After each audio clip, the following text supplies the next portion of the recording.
Hi friends, welcome to Sampath Kruthika life style.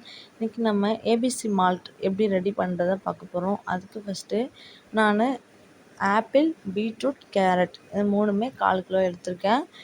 அதுக்கப்புறம் 50 gram முந்திரி, 50 gram பாதாம், ஒரு 4 ஏலக்காய் எடுத்துக்கிட்டு அதை ஃபஸ்ட்டு கடாயில் போட்டு ஃப்ரை பண்ணிடணும். ஃப்ரை பண்ணிவிட்டு அந்த ஃப்ரை பண்ண கடாயிலேயே 3/4 கிலோ சர்க்கரை போட்டு அந்த ஆப்பிள், கேரட், பீட்ரூட்டுக்கு சமமாக 3/4 கிலோ சர்க்கரை போட்டு சர்க்கரை நனையிற அளவுக்கு தண்ணி ஊற்றி அதை நல்லா கிளறிட்டே இருக்கணும். அடுப்பு லோ ஃப்ளேம்லேயே இருக்கட்டும். அப்போ தான் சர்க்கரை நல்லா பொறுமையாக கரையும். அப்போ அடி பிடிக்காமல் இருக்கும். எந்த ஒரு அந்த கசப்பு தன்மை இல்லாமல் இருக்கும்.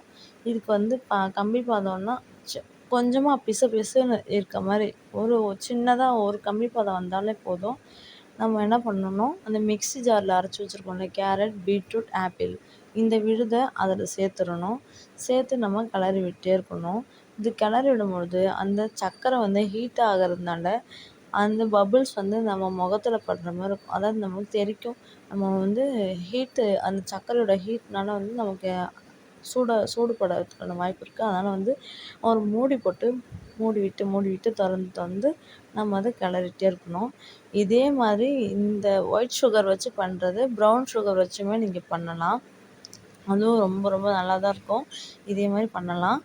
இப்போது நம்ம கிளறிட்டே இருக்கும்பொழுது என்ன ஆகும்னா ஒரு அல்வா பதத்துக்கு வரும். அல்வா பதத்துக்கு வந்த உடனே நம்ம என்ன பண்ணணும், நல்லா சிம்மில் ரொம்ப லோ ஃப்ளேமில் வச்சுட்டு கிளறி விட்டே இருக்கணும்.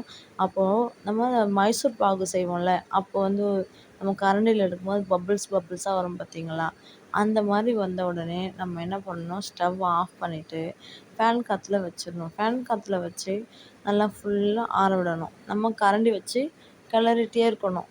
கிளறிட்டே இருக்கும்பொழுது அது என்ன ஆகும்னா அது பவுடர் மாதிரி ஆகிடும்.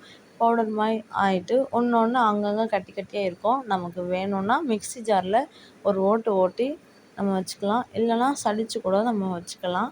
இது தினமும் காலையிலையும் ஈவினிங்கும் பசங்களுக்கு பாலில் கலந்து கொடுத்தீங்கன்னா பசங்க நல்லா க்ரோ ஆவாங்க. அவங்களோட ஸ்கின் டோனும் நல்லா மாறும். இது ரொம்ப ரொம்ப ஒரு ஹெல்த்தியான ஒரு ரெசிபி. ஹெல்த் மிக்ஸ் பவுடர்னு கூட சொல்லலாம்.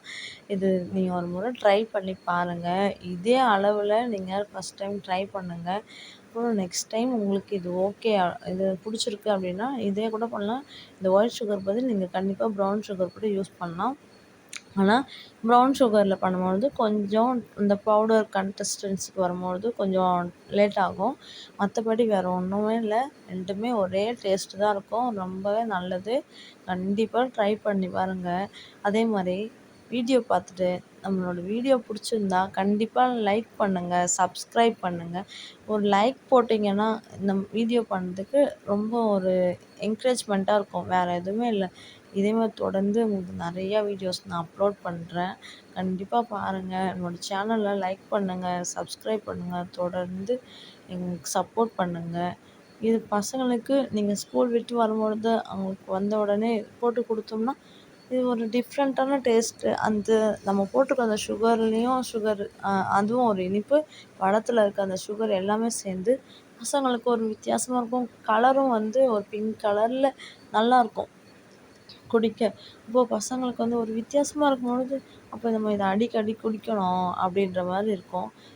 உங்களுக்கு வேணும்னா நீங்கள் ஃப்ரிட்ஜில் கூட வச்சு கூட குடிக்கலாம். இந்த மாதிரி நீங்கள் செஞ்சு வச்சுக்கிட்டிங்கன்னா 3